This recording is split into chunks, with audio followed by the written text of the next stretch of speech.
All right, well, let's make this happen. So this is the Elite Mastermind, so welcome. I think most of you were probably on the Mastermind from 2 weeks ago, where we had the fellow from Mark Callahan from Denver. Any takeaways from that before we get started on today's? Any takeaways or anything that sort of stuck with you with regards to him?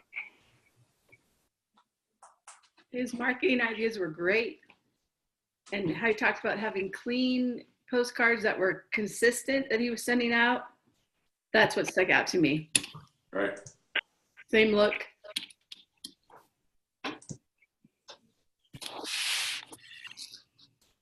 Just that it's pretty amazing what one person can do. Right. Yeah, I know that. I'm with you, Dave. Like, to me, that was the thing. I talked to so many people, and you know, they're like, "Oh, I'm at 15 sides, and I got an assistant, and I got this stuff," and then every once you run across a guy like that, and you're like, "You do what? And huh? Did you do it by yourself?" Yeah. Amazing. Anybody else? I think we gave him some good pointers on how to not drive himself crazy. Yeah, right. That's what it's all about, Yeah. right?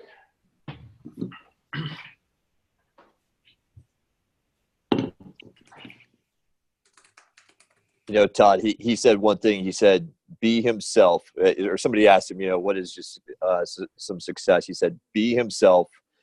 Do not be a salesperson. And I don't know why that just resonated, but yeah.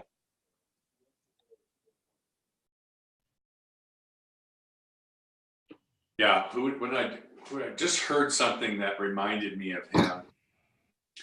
I can't remember who it was now, so I can't give him credit, but it was this, the line was, everybody wants to buy, nobody wants to be sold.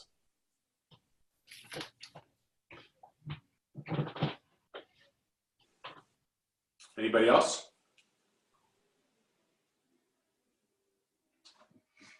All right, well, I thought today we do something a little bit different, and one of the things that I've been talking about to the managing directors about you know, what's going on in each of the markets and where the challenges lie, and in some way, shape, or form, each of them said something to do with listings. And so what I thought we'd do today is talk specifically about listings. And I'd like to make this is a small group. This is just the elite folks. What I'd like to do is I'd like to sort of, let's all take ourselves off of mute. And I'd like this to be way interactive and really a mastermind. So a typical mastermind, for those of you that maybe are not familiar with masterminds, typically speaking, you've got 5 to 10 people on a phone call.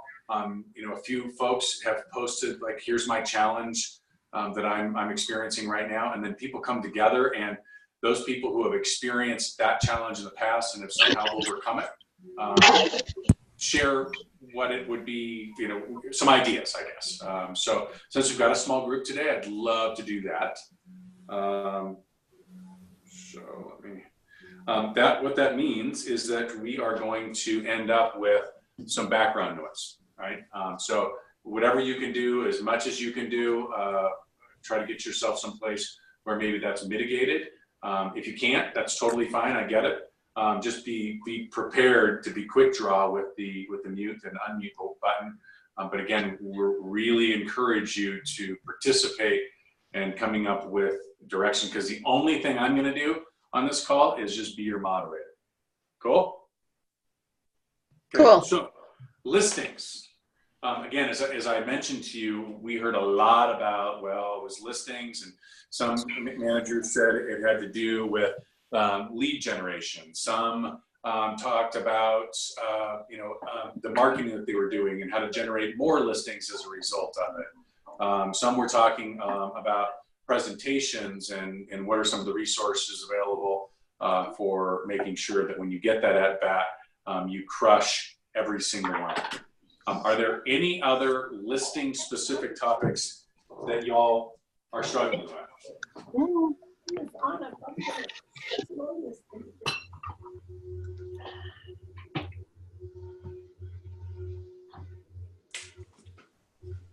Okay, so maybe, let me ask that a different way. So I just gave you some ideas. From a listing perspective, what's one challenge that you're facing currently that's in the way of you achieving the goals that you set?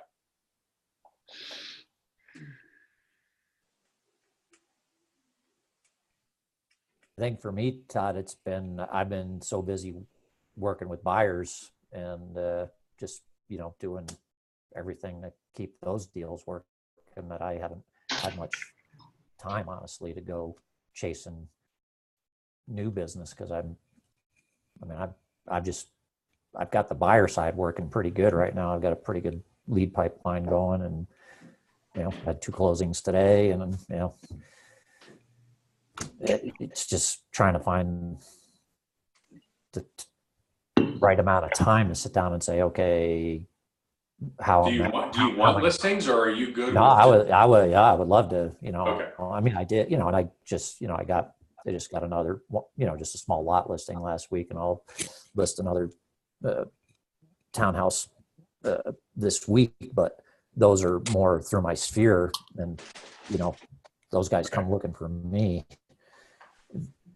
Okay. As opposed to the time it would take to proactively say I'm going to do postcards, or I'm going to go knock a neighborhood, or I'm going to go, what I mean? It's just like trying to find the most time efficient way that I could, maybe work something outside of my sphere. Great. Anybody else?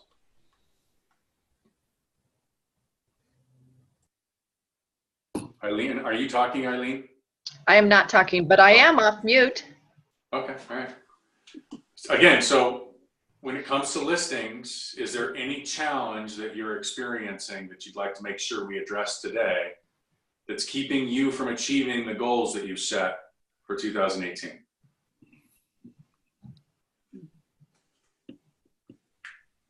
Hey, Todd, here's a question.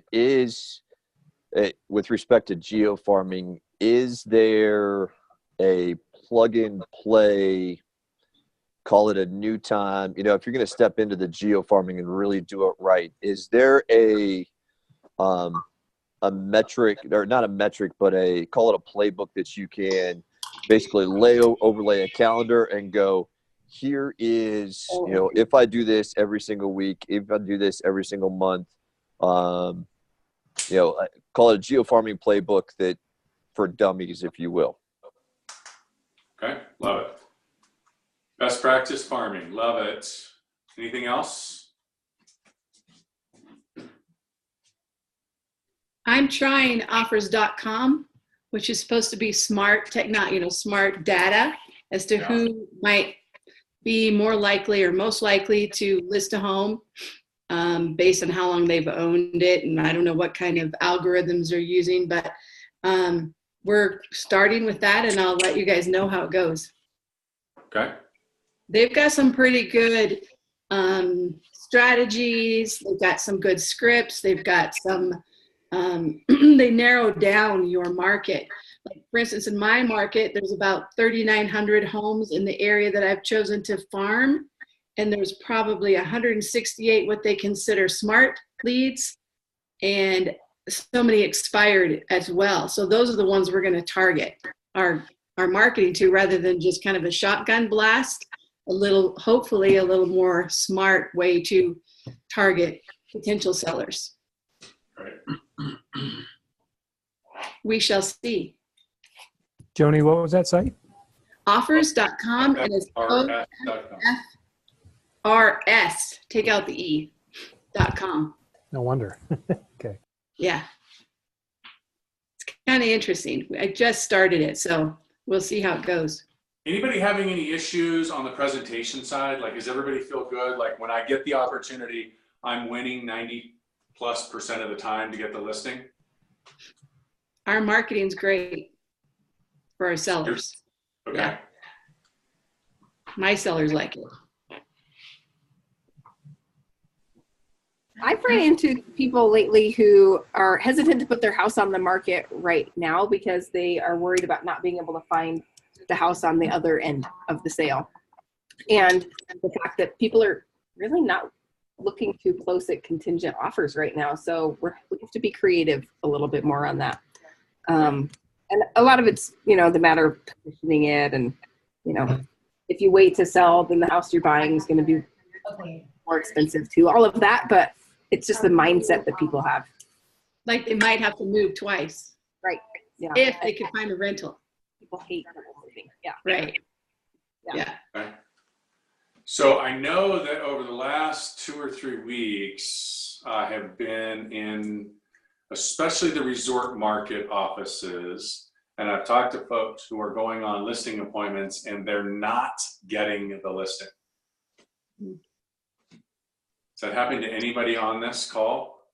No. Yeah, okay. Christy?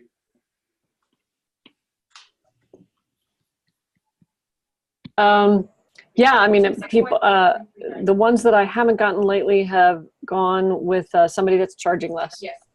which is okay with me. I mean, I'm not going to reduce my fee just to meet that. Okay. Greyhound Realty? Couple of different ones, and I am really excited that people like to interview more than one agent. I like to have the opportunity. I feel like every time I go on a listing presentation, it's good practice for me, because I still practice every time. I try not to practice on the clients, but I role play and I trying to constantly improve my consultation. But yeah, I don't get them all. Okay. All right. Beautiful. Anybody have anything else that they want to add to our list, or?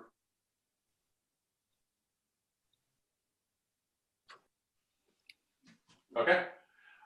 Who can speak to online lead sources? So Joni was talking about Offerscom. I don't know if anybody else has had any experience with that specific product. I know there's some Boomtown users on here. There's some Zillow folks on here. Let's write this. We got Would this be for listings? For listings? Say again. For listings? Specifically, we're talking about leads for listings. Yeah. Okay. Zillow doesn't seem to be great for that. So. Who's following what Zillow's doing right now? Yeah, trying to take us out. So Eileen and Christy, I saw both of your hands go up. I didn't see anybody else. So do you guys want to share with Dave? Yeah, I anybody saw want to something share over what's the going on with Zillow? What I read was they're just trying to buy properties at whatever it is that they list them for, and or get offers from buyers, and they become the broker, the agent. So there's not a physical agent involved. It's just Zillow handling it for whatever Zillow thinks it's worth from their Zillow estimate. Okay, so there was a little bit in there that is actually what they're doing today, and then a little bit in there about sort of what we think they're going to end up doing, right? As it is right now, my understanding is that they're finding a partner in the marketplace that's a licensed real estate agent, and sellers can take their properties and they can get what they call instant offers on their property, where Zillow's actually buying the property. And what Zillow is saying is that most people don't accept those offers and will then end up using an agent. The agent that was their partner is the one that ends up getting those leads, right?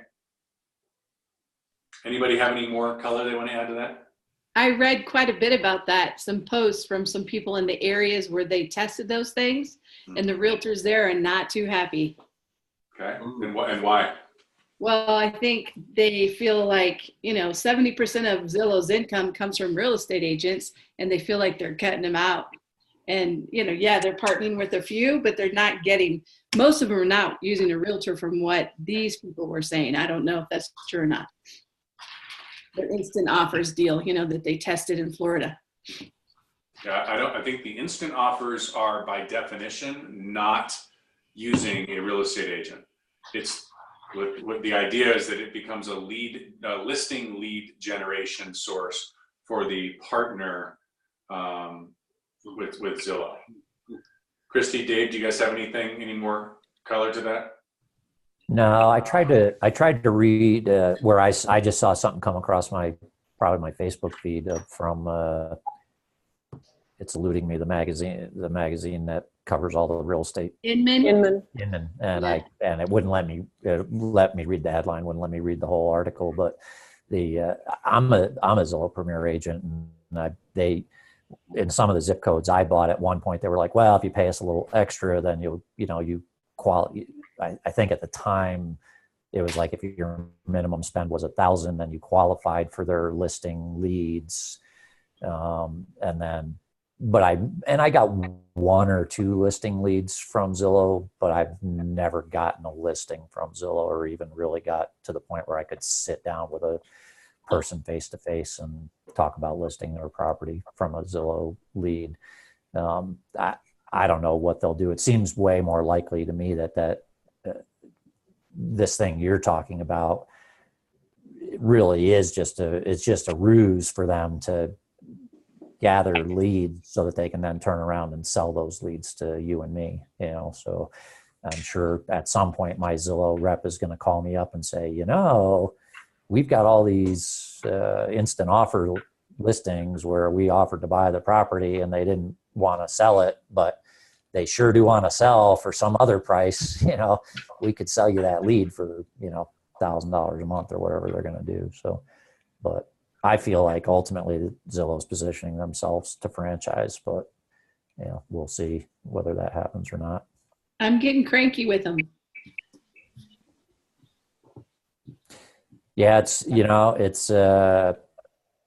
one of those Beauty and the Beast things. For me, I am getting leads from them that are qualified leads, and I can't really fault their business model in the sense that they created a very consumer friendly website, and they're capturing the consumer, and that has value to real estate agents because they now have good qualified leads, and some of those are converting for me, and it's kind of like paying a referral fee or something, but it's Is that for listings as well as for buyers? No, like I was saying, I did get a couple of listing leads, but they really weren't very good, and neither What one. online lead sources are you guys coming across and utilizing that generate listing leads?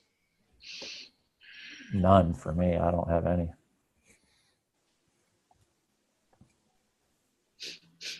I use Boomtown, but I do get a lot of listings from Zillow, not necessarily because they click a button and say they want to talk, but they're using Zillow as one of the main resources to find information out about agents, and they're reading our reviews and our profile. So we get quite a lot of listing leads through Zillow because of that. And I think Zillow is spending a good chunk of money positioning themselves to come up on, pay-per-click marketing when it comes to sellers, even though they're not quite there yet. So, there's some stuff going on. How about anybody use bold leads? Bold leads probably works better for the more traditional markets, or if you're in Bozeman and Grand Junction, Montrose, those would probably be good for you guys. Anybody have any experience with Curator? Chris Smith? No? Curator.com, I think is what it is. They've got a product there's a bunch of products that are like the bold leads, and it's the, check the value of my home, and it's social media advertising. Most of those folks are using social media. And nobody's using offers. Okay. Christy, what does Boomtown run? Do you know? About $2,000 a month for the website and the lead gen service. And how many leads do you think you get from that? Listing leads. Boomtown, we don't get a ton of listing leads. That's more buyer lead. Yeah, so not many listing leads from Boomtown. But, buyers have things to sell. So we do convert some of those into listings as well. Okay. total aside, Christy, if you didn't have a team with buyers agents, would you be doing Boomtown? No. Okay.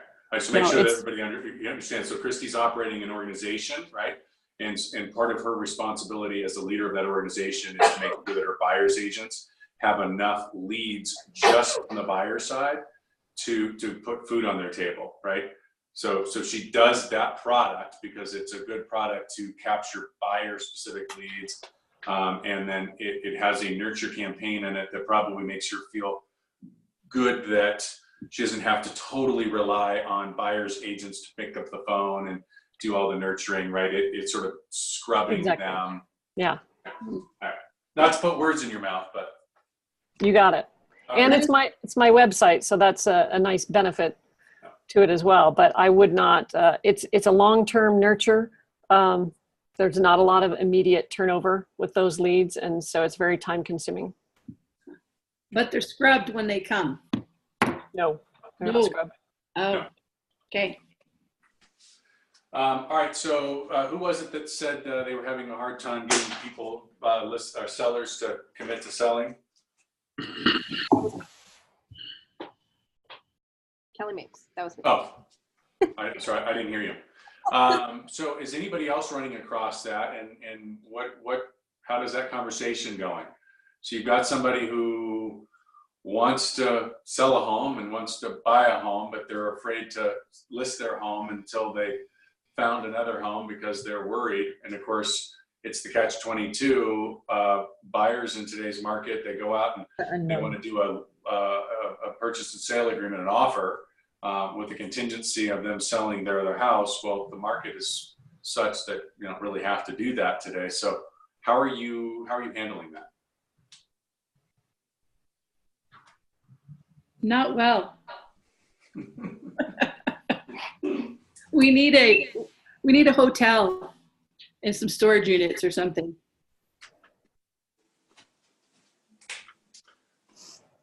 I'm telling our sellers that, the things that they want to buy are moving so fast, they really need to put themselves in a power position and sell their property first. Better to be inconvenienced for a few months and move into a rental than not be able to purchase because they keep getting turned down on contingent offers that they're making. Okay.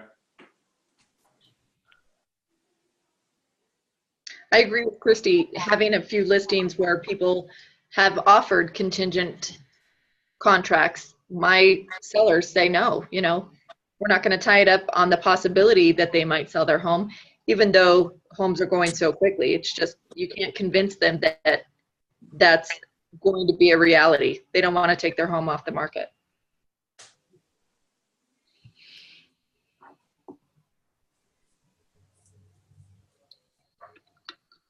We need to have a buyout deal. A buyout deal? Yeah.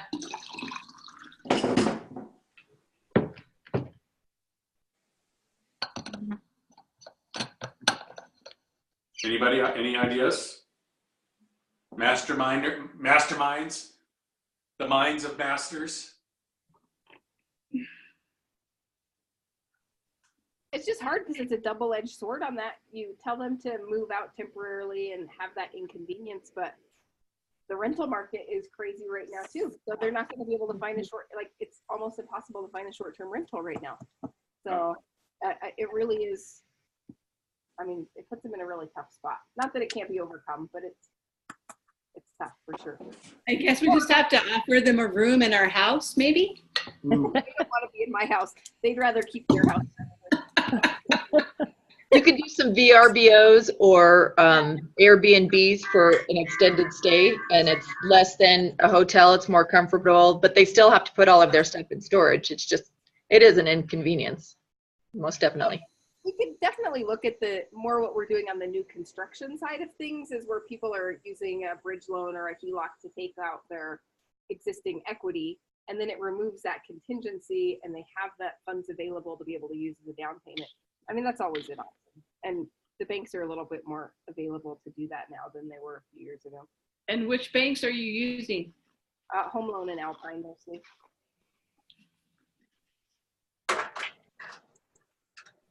Not a bad idea. Yeah, it seems like a great idea. You know, having we talk about scripts and dialogues, right? We understand how important it is. Christy just said, you know, she tries not to practice her listing presentation on the client, which is always a winning strategy, right? Always. But you know, this is probably no exception. If I am a buyer and I'm going to try to get a seller to accept my offer, but I know as part of my offer, I'm going to have a contingency in it. Doesn't matter even what contingency. Specifically, we're talking about, hey, it's going to be contingent upon me selling my home, but whatever, right? Am I going to pay more or less for that home? More. More? Everybody agree? More? Right? More. If I'm going to add contingencies, it's got to be more, right? Okay. Yep.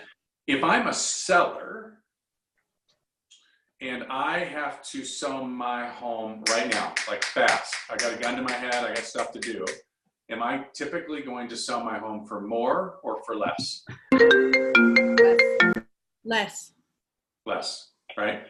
So what you're saying is by me as a seller being worried about finding a replacement, what I'm really doing is I'm saying, hey, listen, I'm willing to pay more for a home and sell my home for less in order to solve a feeling that I've got, right? Which may be totally fine, right? Or I can focus on selling the property for the top dollar so that I have the options, right, to go out. And then if I need to get a rental, great. If I need to pay a little more for a house, that's fine too, but at least I have the options, right? I've gotten the most from my property as I possibly can. Does that work? Yeah. Yep. Does that make sense? Did everybody get that? Okay. Any other ideas on this, on the list and buy?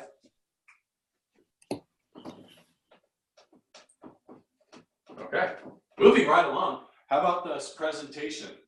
So we're making some listing presentations.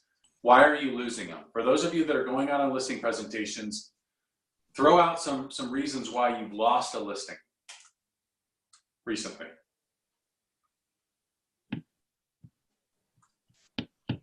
Commissions. Okay, got fee. Yep. Right.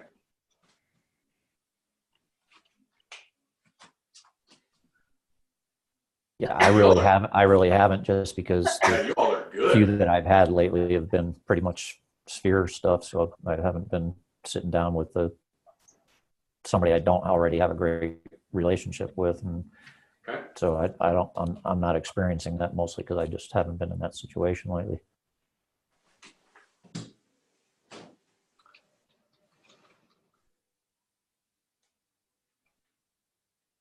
So 100% of the listing presentations, everybody else has gone on, they've gotten?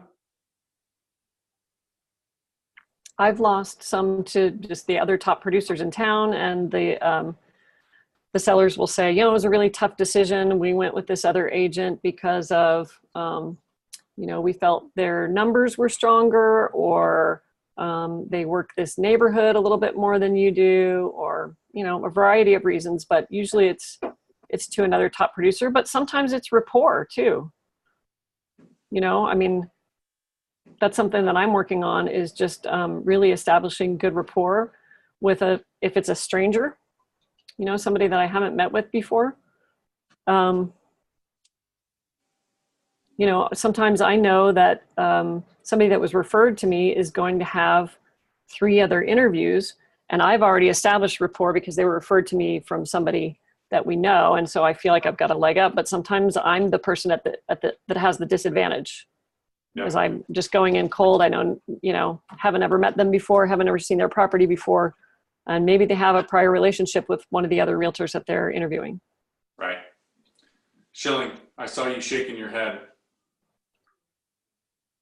So why have you lost a listing recently? Well, I lost one to It was the big producer in Eastvale, Mhm. and they just decided to go with them. So And they why did they go with them?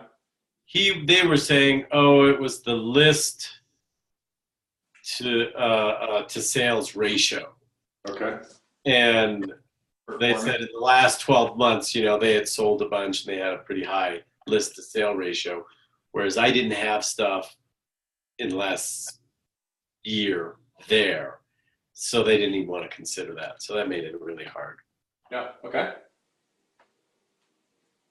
Anybody else? All right. So let's talk about these, because I think we probably have all come across this at one point or another. Who has experienced the we're going to go a different direction because somebody else is going to charge less? Besides everybody, right? So how are you all dealing with those? First of all, when's the right time to deal with this stuff? Is it the right time to deal with it in your listing presentation, or after the fact when you're answering questions? The right time to deal with it is in the listing presentation, because what we've come up against, if we don't address it, is when they call you to say it was about commission, they've already made their decision. And then it's really hard to talk them out of it. Amen.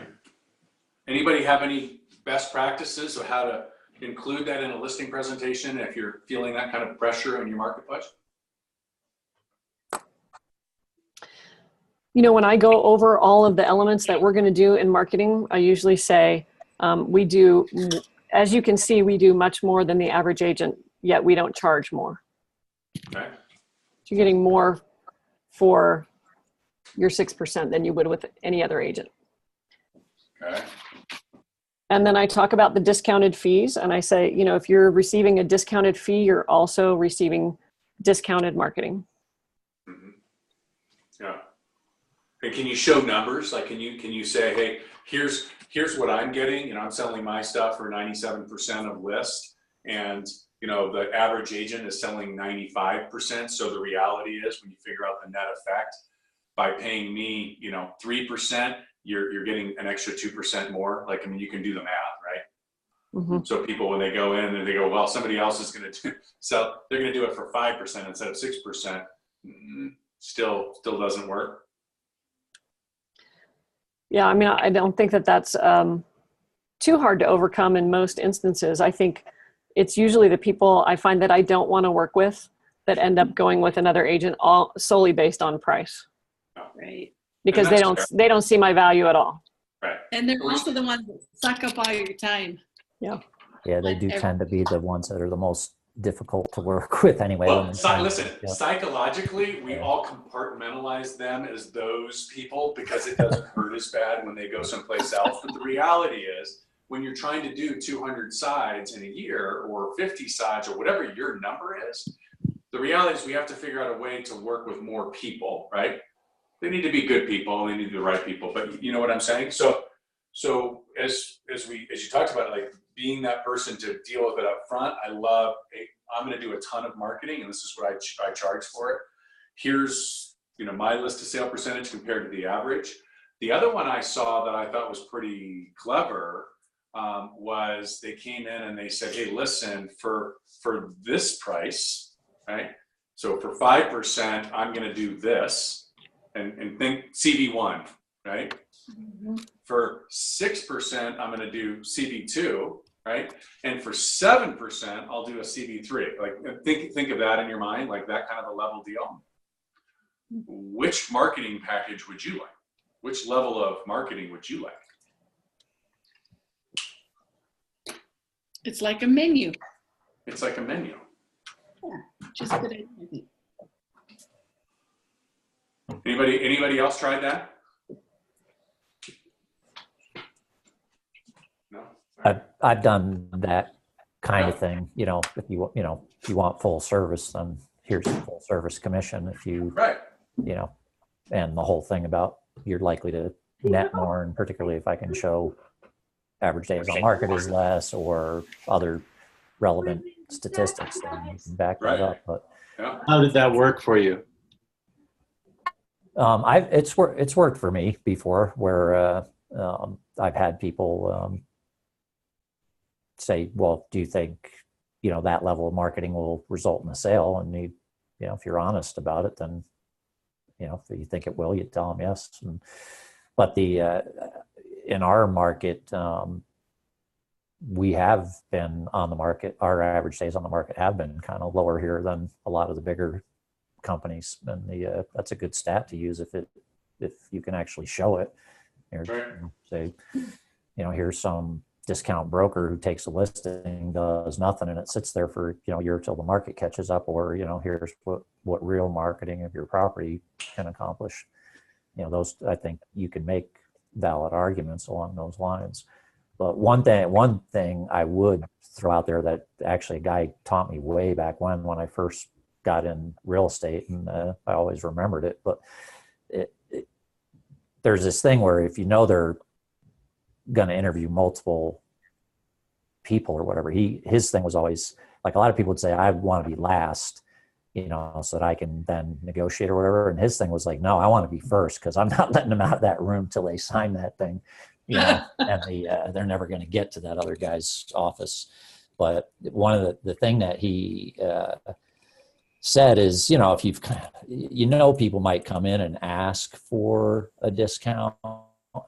And, if you're talking, it's one thing if you're talking a $100,000 listing and there's not much meat on the bone maybe, but, if you're talking to somebody about a $3 million house or something like that, and the reality is you would gladly take 2.5% of $3 million, you don't have to offer it up front. But so his thing was, you got to ask this question at the end, like, well, Mr. Seller, if I reduce my commission to 2.5% on my side, would you sign this listing right now? So if you kind of at least know that going in, and you can get it signed, and that's a number you can live with. Yeah, that ends that whack-a-mole game. Right, exactly. Right, exactly. And I've done that and gotten people to sign, and then they don't ever get over to Sotheby's. So this next one is sort of neighborhood knowledge and numbers, and I think I might group those together, because what they're really saying is, I'm going with so-and-so because they seem to be more of an expert in that neighborhood than you are. How are any of you dealing with going in a listing presentation into a neighborhood that maybe you aren't prolific, or maybe there is somebody else that's prolific in market share, and preparing yourself to compete?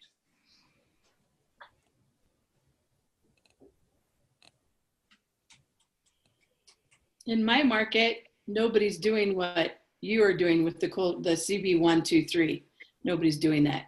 They're all pretty part-timers or something. I don't know.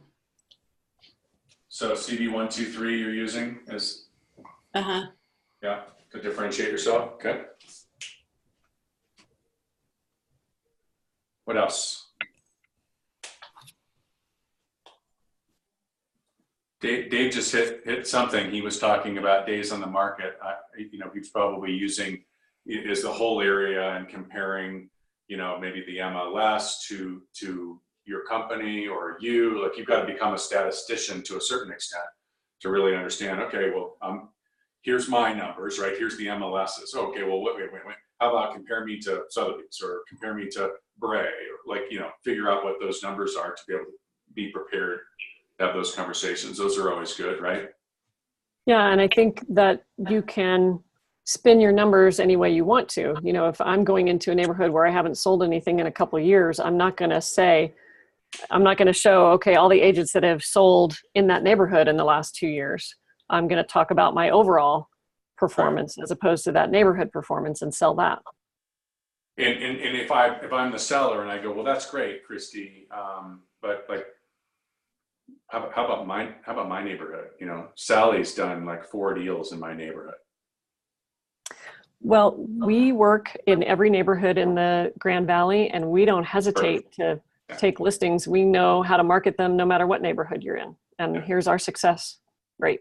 Perfect, right? And again, being able to talk about that, because you've role played this so many times, right? That being able to talk about how, you know, like there are some agents that they just sell in a neighborhood, right? And let me tell you why that's not good for most sellers, right?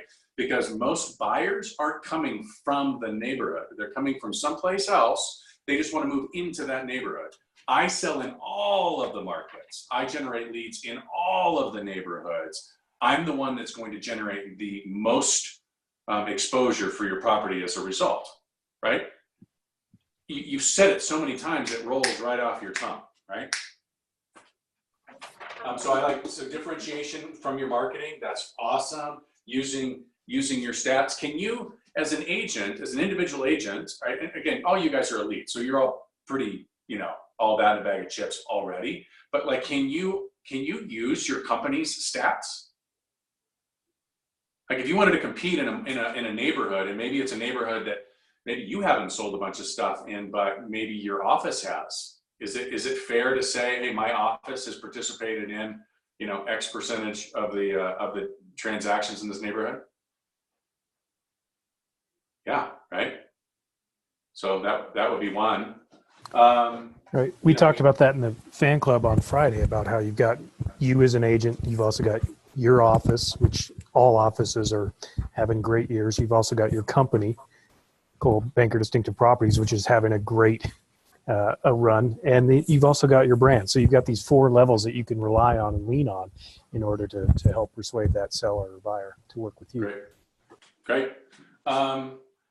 We just got through talking about Real Trends, the RICE Media or RIS Media, RIS Media or whatever it is, just named us to the power brokers. So the company, you can use those, right? Can't you use those as differentiators, right? Because most of your competitors are not on any of those lists, right?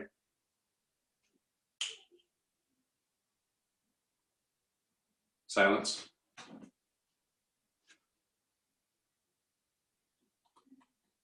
Is that true? I don't know that, I mean, I'm assuming that's accurate what you just said, but I wouldn't have known that I could say, well, none of my other competitors are on, you know, because I don't go looking for those kind of lists, generally speaking. So what is it you would say? Well, so Real Trends 500 just came out, and we were listed in 7 different categories.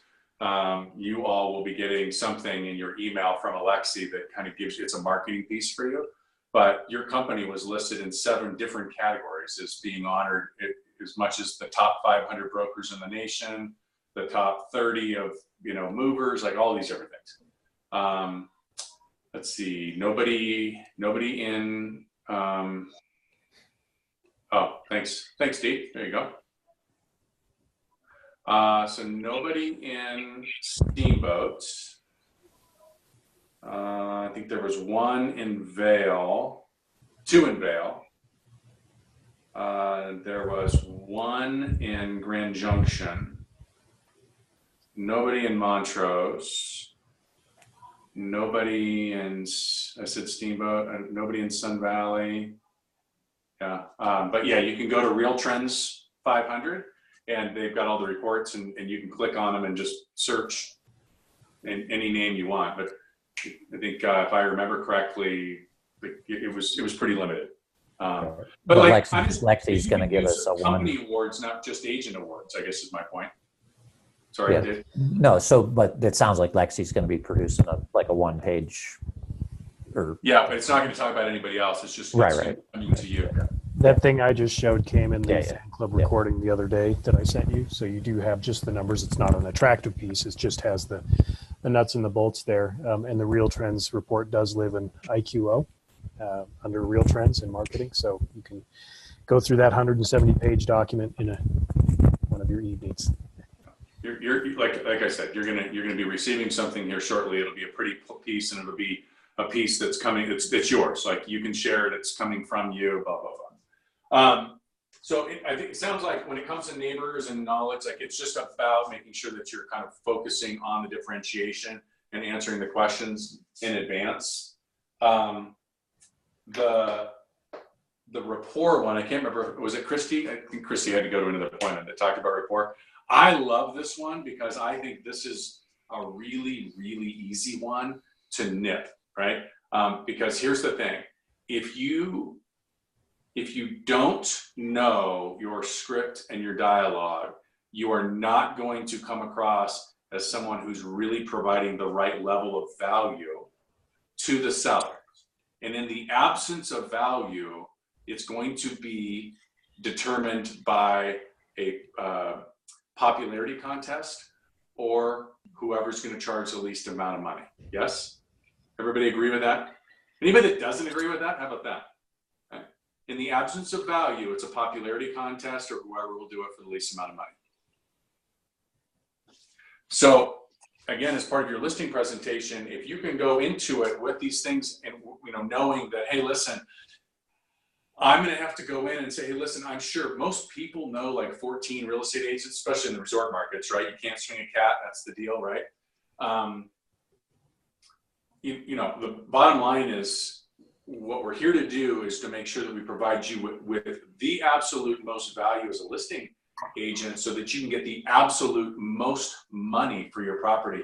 And here are the ways that we do that. And again, those are all differentiators, right? Here's the marketing that I'm doing. Here's my list to sale percentage that's higher than everybody else. So that when you leave there, they're like, hey, listen, I'm sorry, Mom, I want to list it with you, but like, I got to list with Dave because like, he's just going to bring me more money, right? All right, so farming, I think, was the last one that was on our list. Who's crushing farming?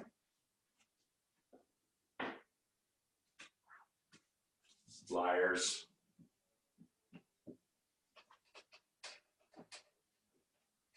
Who's killing it in farming? Who's just farming?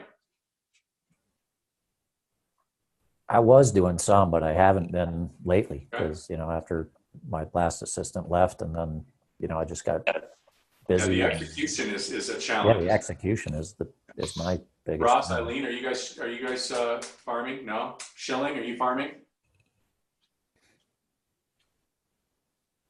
Yes, I've been farming into Cordillera and Arrowhead. Okay. Betsy and I have been doing it, but just in the last 3 months. Okay, so brand new. Klieger, Von Kliega? No? That's why I'm asking. Yeah, okay. Oh, that's right. That was your question. Sorry.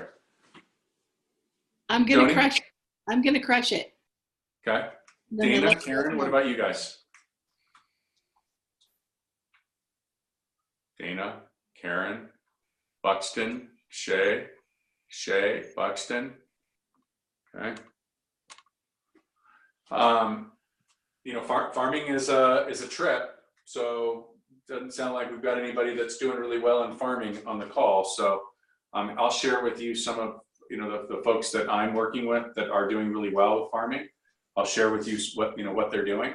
I think ultimately all of these things that we're talking about come down to just doing the actual work, right?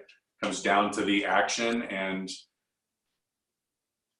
I want to say like almost behaving like your life depended on it, but that might be a little too strong.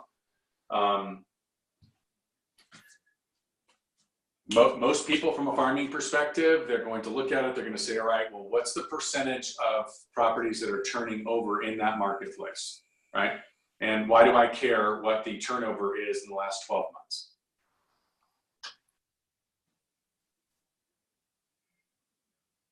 It equals money. Okay. But don't they say you want at least a 7% turnover to be able to, that's like the minimum for a good farming community?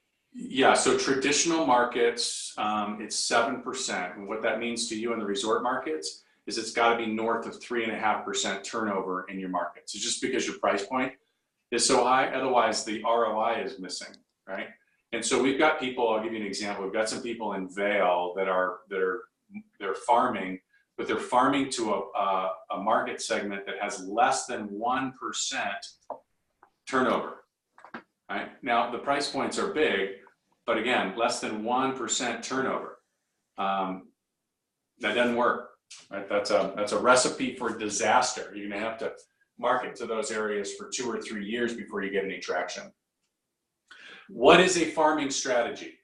So Jimmy, you were talking about geo farming, so let's stick with that. So a geographic area, but certainly we can do farming of, a demographic component. We could farm to referral, like, for those of you in Vail or Steamboat, you could be farming to all of the real estate agents in the Front Range area real easily, right? And that would be a great referral source. Sun Valley, Twin Falls, Boise, could be strong for you from a referral. But this is a geographic area. So what's a geographic farming strategy that would work?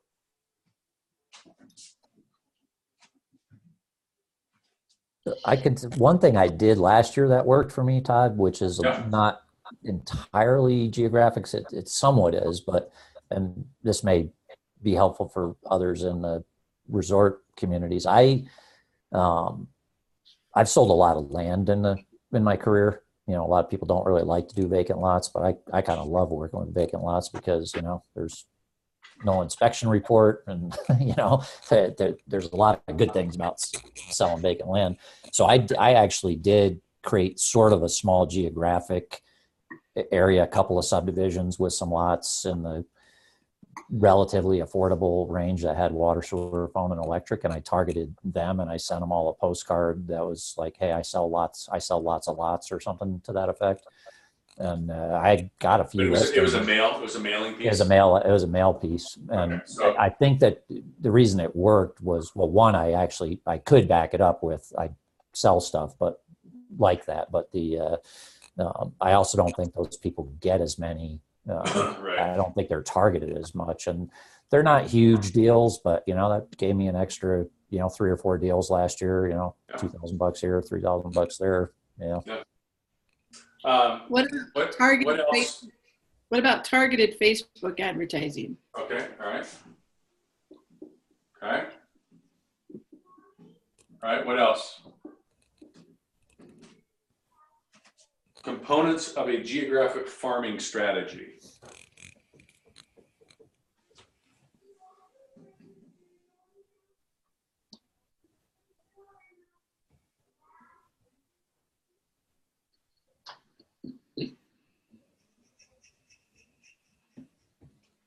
So that's it. Just do a mailing piece and do a social media thing, and that's going to win. Well, I mean, Todd, you've got social media, you got the mailings, you've got the door knocking. There's an article here talks about neighborhood websites, focusing on buyers, becoming the neighborhood expert. So, neighborhood sites, you can do neighborhood events, right? You can do phone calls.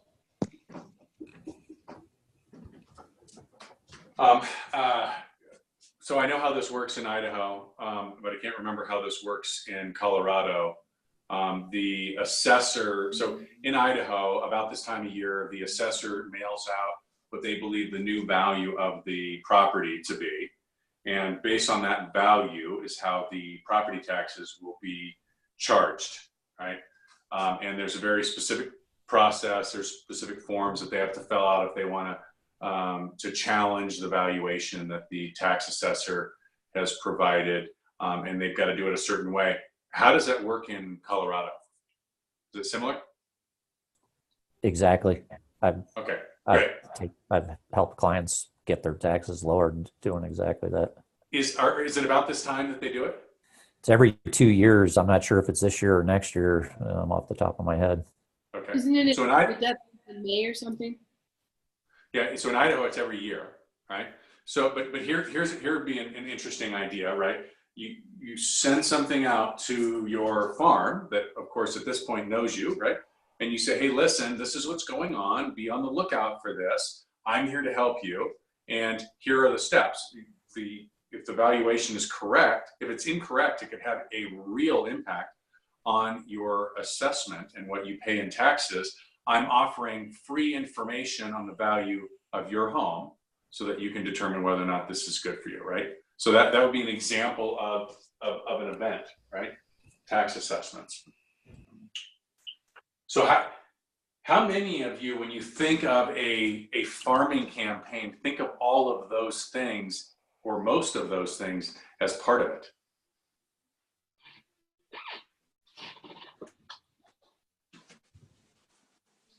I do now. I do now. I do now. Yeah. I mean, Jimmy, I would tell you this, right? I hear people all the time, buddy. They're like, oh, farming, it sucks, it doesn't work, and there are people that are killing it with farming, right? They do it differently. And if you want an extraordinary outcome, you better do the extra stuff, right? If all you're going to do is just send out a postcard every 2 weeks, don't do it. You know, what we heard from Mark in Denver was that he was sending stuff out every single week, sometimes twice a week.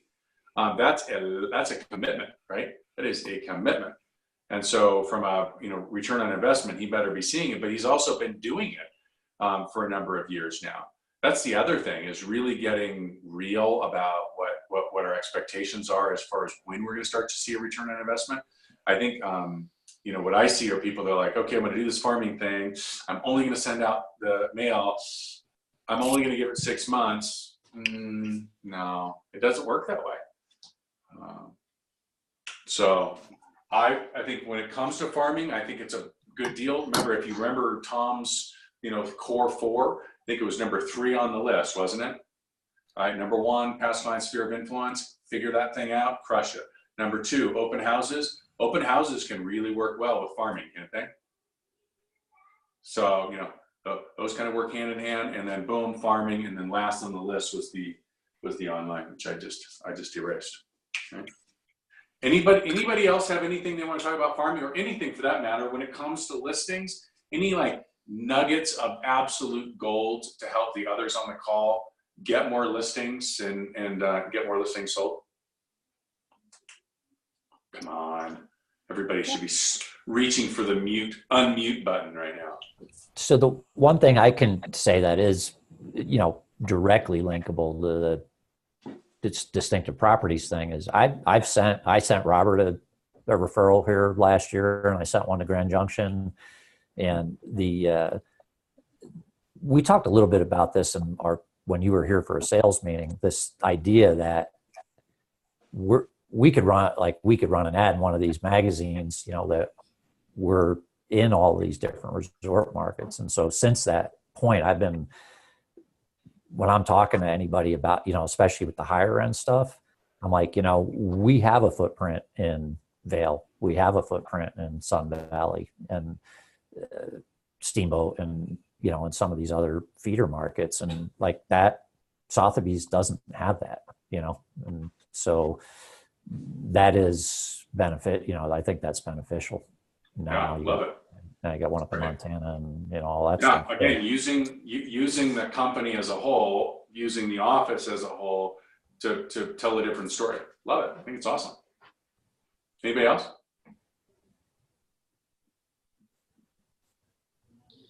I don't know if this is something or not, but when I go to take a listing, as soon as I meet the customer, within a few minutes, I ask them to show me what they love about their house, because it is an emotional experience. And then I can be taking notes about what they love about their house, which then helps me write a description when I'm doing my description of their listing, when I get the listing, which seems to work pretty well. And they just get more connected to you as they tell you why they love their house and what they did here or whatever. So that's one thing I do. It's awesome. Again, awesome.